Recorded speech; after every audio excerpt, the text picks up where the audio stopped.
ಬೆಂಗಳೂರಿಗೆ ಆಗಮಿಸಿದ ಬಿಜೆಪಿ ಚುನಾವಣಾ ಚಾಣಕ್ಯ ಅಮಿತ್ ಶಾ ಖಾಸಗಿ ಹೋಟೆಲ್ನಲ್ಲೇ ರಣತಂತ್ರ ಸಿದ್ಧವಾಯಿತಾ? ಬಿಜೆಪಿ ಕಾರ್ಯಕರ್ತರ ವಿರುದ್ಧ ಕಾಂಗ್ರೆಸ್ ಎಂಎಲ್ಸಿ ದೂರು, ಠಾಣೆಗೆ ಬಿಜೆಪಿ ನಾಯಕರ ಆಗಮನದಿಂದ ಹೈಡ್ರಾಮಾ, ದಿಂಗಾಲೇಶ್ವರ ಸ್ವಾಮೀಜಿ ವಿರುದ್ಧ ಎಫ್ಐಆರ್ ದಾಖಲು. ಈ ಸುದ್ದಿಯನ್ನ ನೋಡೋಣ ಸಮಗ್ರ ನ್ಯೂಸ್ ಟಾಪ್ 9 ನಲ್ಲಿ. ಕೇಂದ್ರ ಗೃಹ ಸಚಿವ ಅಮಿತ್ ಶಾ ಬೆಂಗಳೂರಿಗೆ ಆಗಮಿಸಿದ್ದಾರೆ. ತಡರಾತ್ರಿ ಆಗಮಿಸಿದ ಅಮಿತ್ ಶಾ ರೇಸ್ ಕೋರ್ಸ್ ರಸ್ತೆಯಲ್ಲಿರುವ ಖಾಸಗಿ ಹೋಟೆಲ್ನಲ್ಲಿ ವಾಸ್ತವ್ಯ ಹೂಡಿದ್ದಾರೆ. ಇವತ್ತು ಬೆಳಗ್ಗೆ 10:30ಕ್ಕೆ ಬೆಂಗಳೂರಿನಿಂದ ಆಂಧ್ರಪ್ರದೇಶದ ಧರ್ಮಾವರಂಗೆ ಪ್ರಯಾಣ ಬೆಳೆಸಲಿದ್ದಾರೆ.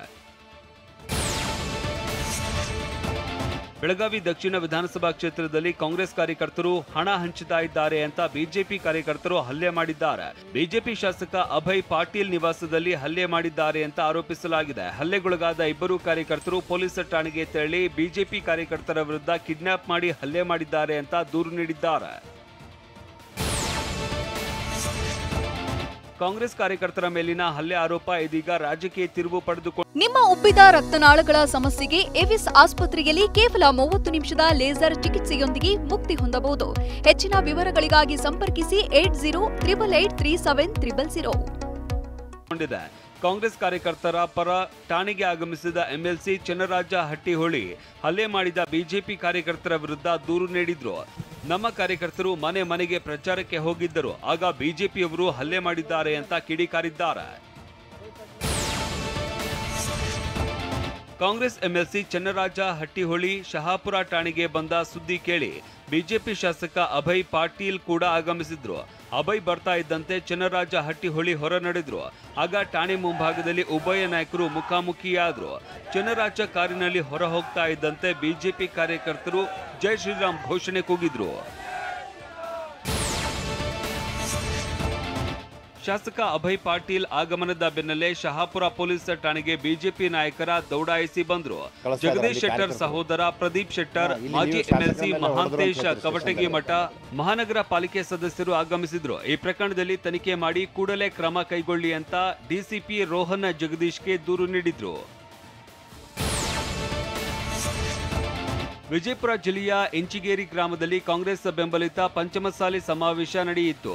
ಕಾಂಗ್ರೆಸ್ ಅಭ್ಯರ್ಥಿ ರಾಜು ಆಲಗೂರ ಪರ ಪಂಚಮಸಾಲಿ ಮುಖಂಡರು ಮತಯಾಚನೆ ಮಾಡಿದ್ರು. ಈ ವೇಳೆ ಮಾತನಾಡಿದ ಸಿಂದಗಿ ಶಾಸಕ ಅಶೋಕ ಮನಗೋಳಿ, ಪಂಚಮಸಾಲಿ ಸಮುದಾಯವು ರಾಜು ಆಲಗೂರು ಅವರಿಗೆ ಹೆಚ್ಚಿನ ಮತಗಳನ್ನ ನೀಡಬೇಕು ಅಂತ ಮನವಿ ಮಾಡಿದ್ರು.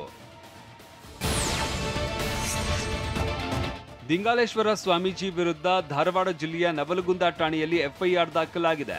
ವಿಭಿನ್ನ ವರ್ಗಗಳ ಮಧ್ಯೆ ದ್ವೇಷ ಭಾವನೆಯನ್ನು ಉಂಟು ಮಾಡುವ ಹೇಳಿಕೆ ಆರೋಪದಲ್ಲಿ ಕೇಸ್ ದಾಖಲಾಗಿದೆ.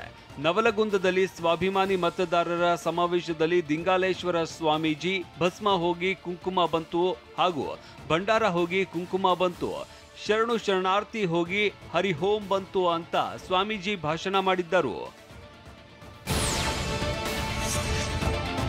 ಬೆಳಗಾವಿ ಜಿಲ್ಲೆಯ ಚಿಕ್ಕೋಡಿಯಲ್ಲಿ ಕಾಂಗ್ರೆಸ್ ಪ್ರಜಾಧ್ವನಿ ಕಾರ್ಯಕ್ರಮ ನಡೆಯಿತು. ವೇದಿಕೆಗೆ ಸಿಎಂ ಸಿದ್ದರಾಮಯ್ಯ ಆಗಮಿಸ್ತಾ ಇದ್ದಂತೆ ಟಗರು ಸಿನಿಮಾದ ವಾರೆ ನೋಟ ನೋಡೈತಿ, ಎದುರು ಹೋದ್ರೆ ಗುಮ್ತೈತಿ, ಟಗರು ಬಂತು ಟಗರು ಅನ್ನೋ ಹಾಡಿನ ಮೂಲಕ ಭರ್ಜರಿ ಸ್ವಾಗತ ಕೋರಲಾಯಿತು. ಇನ್ನು ಸಿಎಂ ಸಿದ್ದರಾಮಯ್ಯರನ್ನ ಕಂಡ ತಕ್ಷಣ ನೆರೆದಿದ್ದ ಜನ ಶಿಳ್ಳೆ ಹೊಡೆದು ಚಪ್ಪಾಳೆ ತಟ್ಟಿ ಸ್ವಾಗತಿಸಿದ್ರು.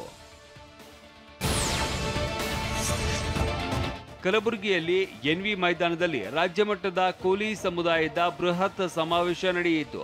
ಮಾಜಿ ಸಚಿವ ಬಾಬುರಾವ್ ಚಿಂಚನಸೂರ್, ಎಂಎಲ್ಸಿ ತಿಪ್ಪಣ್ಣಪ್ಪ ಕಮಕನೂರ ನೇತೃತ್ವದಲ್ಲಿ ನಡೆದ ಶಕ್ತಿ ಪ್ರದರ್ಶನದಲ್ಲಿ ಕಾಂಗ್ರೆಸ್ ಅಭ್ಯರ್ಥಿಗೆ ಬೆಂಬಲ ಸೂಚಿಸಲಾಯಿತು. ಇದೇ ಕೋಲಿ ಸಮಾಜವನ್ನ ಎಸ್ಟಿಗೆ ಸೇರಿಸಬೇಕು ಅಂತ ಹಕ್ಕೊತ್ತಾಯ ಮಾಡಲಾಯಿತು.